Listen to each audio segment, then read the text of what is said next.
Salve fratres, welcome back to the jungle of Protestantism. Kali ini kita akan membahas tentang ada satu istilah yang saya sempat dengar dari The King Gadas ya, theological triage. Ini khususnya dalam dunia Protestan evangelikal. Mari kita bahas apa ini, makanan apa ini.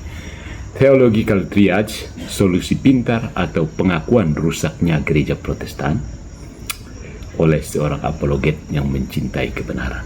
Mana yang penting dan mana yang tidak penting? Inilah pertanyaan yang tampaknya bijak namun menyembunyikan krisis mendalam dalam dunia Protestan.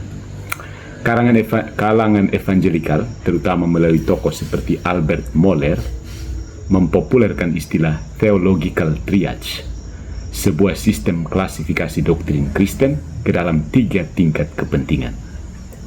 First order doctrines atau doktrin-doktrin tingkat pertama, esensial untuk keselamatan, misalnya Trinitas, kebangkitan Kristus. Kemudian ada second order doctrines atau doktrin tingkat kedua, menyebabkan denominasi berbeda tapi tidak menghalangi status sebagai Kristen, misalnya baptisan bayi versus dewasa. Kemudian ada third order doctrines, bisa diperdebatkan dalam satu gereja lokal, misalnya teori akhir zaman, peran wanita. Sekilas tampak masuk akal bukan? It seems plausible at the first sight.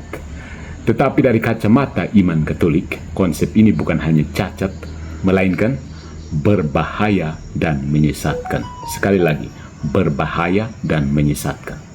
Mengapa? Vamonos, mari kita bongkar. Yang pertama, triage teologi ini metode medis untuk luka yang diciptakan sendiri. Triage ini berasal dari dunia medis perang. Dokter harus memilah siapa yang bisa diselamatkan duluan. Tetapi mengapa gereja perlu sistem seperti ini? Jawabannya sederhana, karena dunia Protestan penuh luka. Ribuan denominasi saling berbeda, tidak punya satu otoritas ajaran, dan tidak ada mekanisme untuk menyelesaikan konflik. Theological triage bukan solusi atas perpecahan, tapi justru gejala dari perpecahan itu sendiri. Gereja Katolik tidak pernah memerlukan triase karena seluruh ajaran berasal dari tradisi suci dan dijaga oleh magisterium, bukan oleh subjektivitas individu.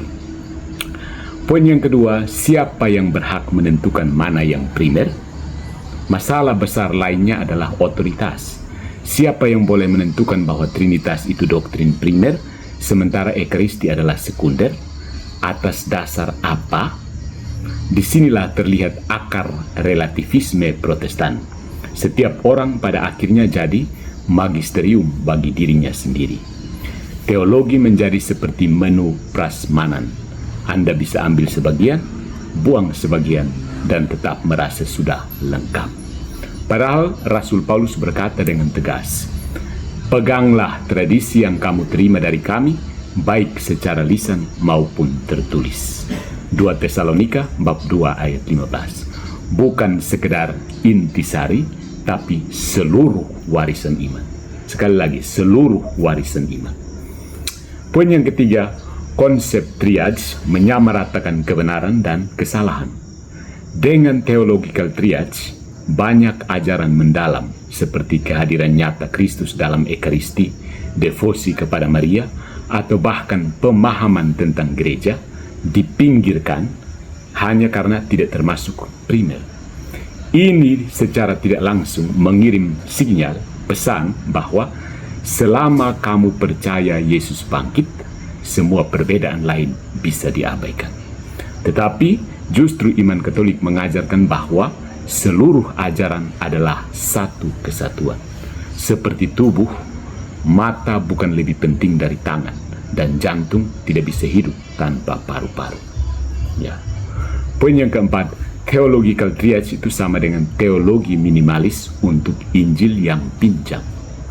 Ketika iman dijadikan hanya soal minimal requirement untuk masuk surga, kayak kalau mau install software lalu kita periksa apa minimum requirement. Kalau iman dijadikan hanya soal minimal requirement untuk masuk surga, maka gereja kehilangan otoritasnya sakramen kehilangan keutamaannya, dan moralitas jadi opsional.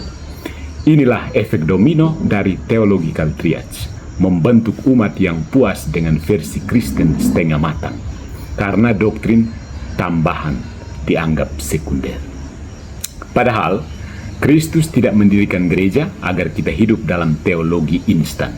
Dia membentuk gereja agar kebenaran diajarkan sepenuhnya. Sekali lagi, diajarkan sepenuhnya. Ajarlah mereka melakukan segala sesuatu yang telah kuperintahkan kepadamu. Matius bab 28 ayat 20. Bukan yang paling penting saja, tapi segala sesuatu. Ya, sampai sini buang sudah theological triage. Poin yang kelima, triage itu rasionalisasi kekacauan, bukan keteraturan iman. Theological triage hanyalah upaya retoris untuk menjaga ilusi bahwa Protestan tetap bersatu dalam yang esensial. Tapi kenyataannya tidak ada kesatuan otentik tanpa fondasi yang sama. Bukan tidak boleh ada perbedaan pendapat, tetapi tanpa otoritas final, tanpa tradisi apostolik, dan tanpa bimbingan Roh Kudus melalui magisterium, maka setiap perbedaan bukanlah kekayaan iman, tapi pecah belah yang ditoleransi. Perbedaan di Protestan itu bukan kekayaan iman, tapi pecah belah yang ditoleransi. Ya. Jadi, saudara-saudariku, iman bukan buffet, kumpulan prasmanan, melainkan tubuh yang hidup. Gereja Katolik tidak pernah bermain-main dengan doktrin. No, tidak ada yang sekunder jika itu berasal dari pewahyuan ilahi. Iman bukan dipilih-pilih, tapi diwariskan dan dihayati sebagai satu kesatuan yang hidup. Maka dari itu, theological triage adalah upaya menyusun serpihan cermin yang sudah pecah, sambil mengaku bahwa bayangan yang muncul masih utuh. Hanya dalam gereja Katolik yang memiliki tradisi, kitab suci, dan magisterium, seluruh iman dijaga dalam kesatuan dan kepenuhan, bukan dalam klasifikasi dan kompromi. So, untuk teman-teman Katolik yang mau baca lebih lanjut, refleksi lebih lanjut tentang keutuhan dan kesatuan ajaran iman dan moral, baca KGK 84-85 tentang peran magisterium, 2 Tesalonika bab 2 ayat 15, tradisi lisan dan tertulis, Efesus bab 4 ayat 4-5, satu iman, satu baptisan, Konsili Trente dan Konsili Vatikan kedua, integritas ajaran dan hierarki kebenaran. Siap debat? Silahkan tinggalkan komentar. Kalau Anda Protestan yang merasa triase adalah solusi, silahkan jawab satu hal ini. Kalau semua esensial itu sudah cukup, mengapa gereja kalian terus berpecah belah? Follow for more into the jungle of Protestantism.